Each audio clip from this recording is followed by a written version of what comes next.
You have to have something to guide your life, and to me, it's almost impossible not to look around here and say that there isn't a creator. This did not happen by chance. In other words, this watch, all of a sudden, these parts just didn't come out of the ground and jump on my wrist. Mm-hmm. This watch was designed intelligently by somebody who put the parts together. This was intelligent design. The degree of rotation of this Earth, this distance from the sun, is so precise. 1 degree one way or the other would all be blown up or burned up. That didn't happen by chance. There's an intelligent design to this.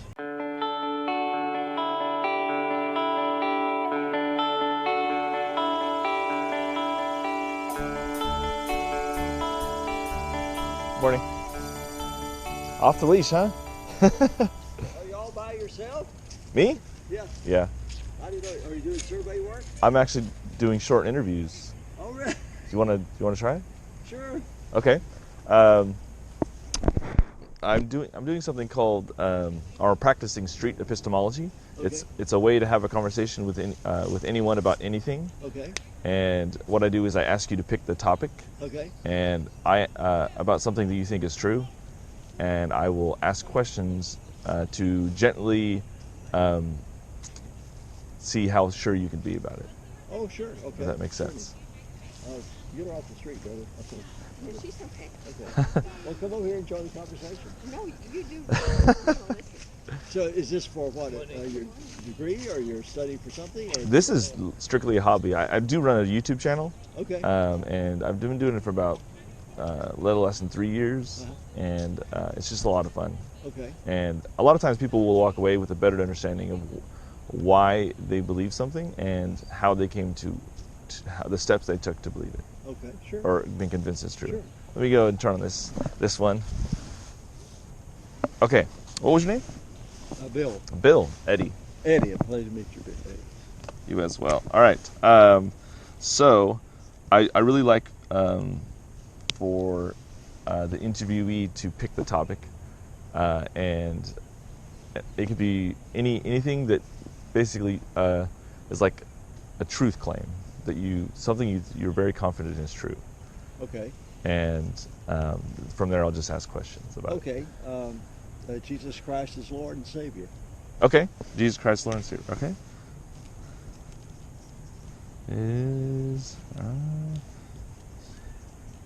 Okay. I'm gonna time it for 10 minutes. I like to respect people's time, but it can go longer. Sure. Okay. Okay.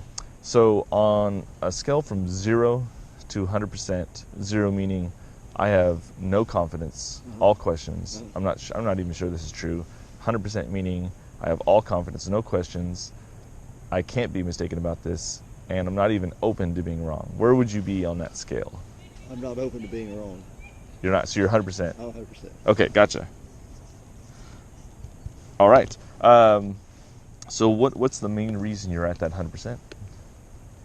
Because all the evidence that Christ existed and that he is the Son of God. Okay. And that he died and was resurrected. So for you, it's about the evidence leads you to there. It's not just faith; it's empirical evidence as well. Okay. So I'm not saying this is the case, but if it was the case that there wasn't enough evidence, or the evidence wasn't there, would you be less confident? Would you not be at that 100%?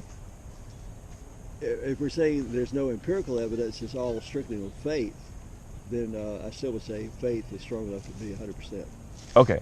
So regardless of whether... Empirical is just secondary support, so to speak. Like the cherry on top? Yeah, right. I mean, Okay. You have historians, Roman historians, I forget his name right offhand, I used to know it, but I can't recall it, who, careful, Clary, comes to John. Who recorded Jesus being in Nazareth and miracles he performed. Mm-hmm. So, and he was non-Christian, so he had no axe to grind one way or the other, no dog in the fight. Mm-hmm. And so there's that evidence. There's evidence of over 500 people recorded having seen him after he was resurrected. And there's more evidence of the existence of the Bible and what's in the Bible than there is any other event in history. Okay. So, but if all that evidence was not available to us, you would still be at the 100% mark?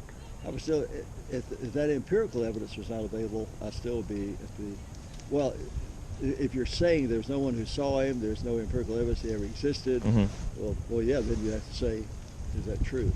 Yeah, like, again, this is hypothetical. If a year from now, something came out and was just like, this is all incorrect and this is not reliable, or just something like to that effect, where we couldn't, it wasn't as concrete. I guess what I'm asking is would that affect your confidence level at all? I had to reconsider the evidence. It's just like with evolution.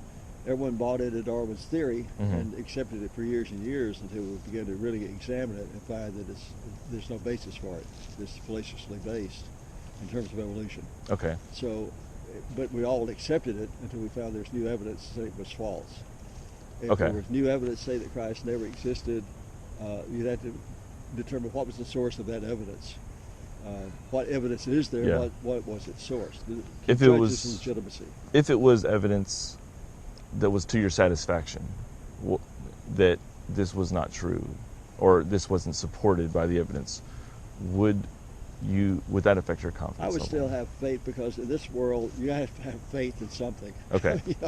Given no alternative, I would still have faith that I still believe that to be true despite lack of evidence. At least you have to have some faith for meaning to life. If you don't have any faith for some meaning in life, well, then why are you even here? Okay. I mean, you have to have something to believe in. Otherwise, you have what I almost determine a non-existence. You're living, you're here, but you're not living. It's kind of like an analogy. You get a manager in a job. I taught management training for a long time. You get a manager who's very competent, but he outgrows his Peter principle. He outgrows his competence. He's still there, but he's not managing. Or a person is still there, but they're really not. He's retired in his job. So he's basically in his job, but he's retired. Okay. Analogy. So, what would you say to someone that said, I saw the evidence for evolution, I believed in it, and now that it's kind of debunked and we looked at it further, I still believe it because it gives me purpose, and I just have faith that it's true. Would that be? Oh, sure. I have a friend who's an avowed atheist, and despite all the evidence, both faith-based and empirical, fact-based, I can't convince him that Christ existed. He is not open to the acceptance that there's an alternative. So, I can't convince him otherwise. So, but for me, even if there was no evidence, empirical or faith-based otherwise, I still say you have to have something to guide your life. And to me, it's almost impossible not to look around here and say that there isn't a creator. This did not happen by chance. In other words, this watch, all of a sudden, these parts just didn't come out of the ground and jump on my wrist. This watch was designed intelligently by somebody who put the parts together. This was intelligent design. The degree of rotation of this Earth, its distance from the sun, is so precise. 1 degree one way or the other would all be blown up or burned up. That didn't happen by chance. There's an intelligent design to this. Okay. It happens to be God. So I think what you're saying is there's not just empirical evidence. There's also unexplained things that can only be explained through a God. By those who have faith that there is a God. The other folks who say there's a Big Bang say there was, as you well know, there's a Big Bang. And here's that one. There was a Big Bang, and all of a sudden this just formed together out of pure chance. You look at DNA in the human body; it's so complicated that the DNA is more complicated than one city block in New York City. I mean, it has more facets and features to it. That just didn't happen by chance. There has to be an intelligent design behind something as complicated as DNA. Okay. Would you say that complexity is the hallmark of design? I don't know about complexity. I'd have to get more into what we mean by complexity. But whether it's complexity or simplistic, Clary, watch it. Nobody around here yells. Mike's coming. I'll tell you, run over if you aren't careful. Yeah, like what is an indication that something is intelligently designed and something is not intelligently designed? Like, how do we determine the two? Well, you take a leaf on that tree, for example. That's a very simplistic. There's just a leaf, a little guy. Did that just happen? No, I think even something simplistic as that was designed. What would be an example of something that is not designed? Well, concrete. But even that's designed because it's made of elements that were not here before. I love the. I was going this illustration of the scientist who said, "Well, he meant this is hypothetical. It's not at all hypothetical. It's just an illustration." The scientist went to God and said, "Well, we've advanced in technology to the point we can create man." And God says, "Well, that's pretty good because I designed him. He's pretty complex. Has all these different systems, blood, breathing, blah blah blah. But that's remarkable that you can do that." And because I created him right out of dust. And the scientist says, "Well, we figured out how to do that. We can create man." God says, "Have at it." And the scientist says, "Well, first of all, you get this little glob of dirt." And God says, "Wait a minute. Go get your own dirt. That's mine." The scientist says, "Well, I don't have any." So that's right. So, I guess, is that your way of saying that everything is designed? Everything, I believe, is designed is the hand of God. So, okay, this is a little thought exercise I use. So, like, I believe if I let this go, this pen will drop. Yes.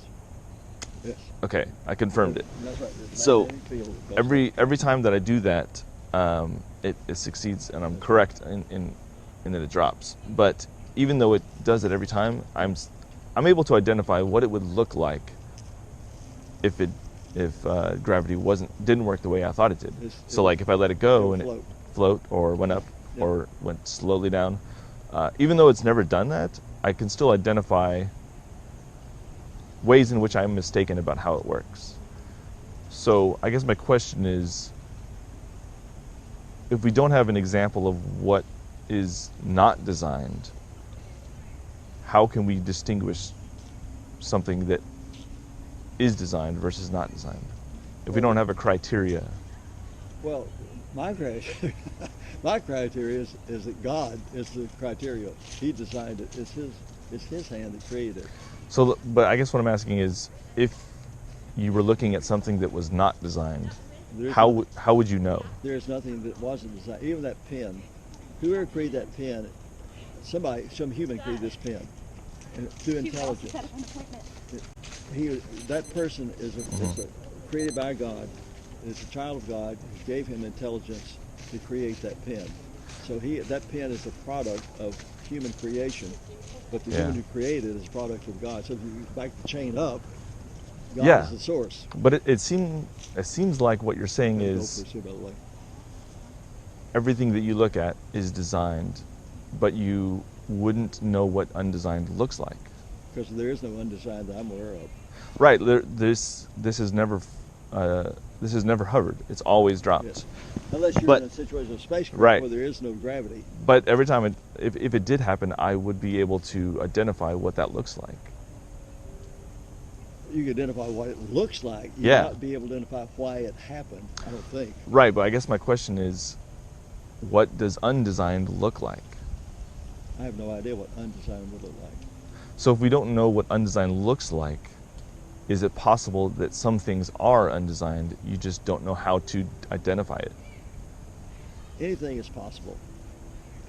Anything is possibly possible. I'm not going to say that there's nothing impossible. Yeah. But, and by the way, we're going to be late. Okay. Yeah. I appreciate the talk. Eddie, hello, Joy. Thanks, Bill. Good. I hope you can use that somehow. Thanks a lot, man. Have a good day.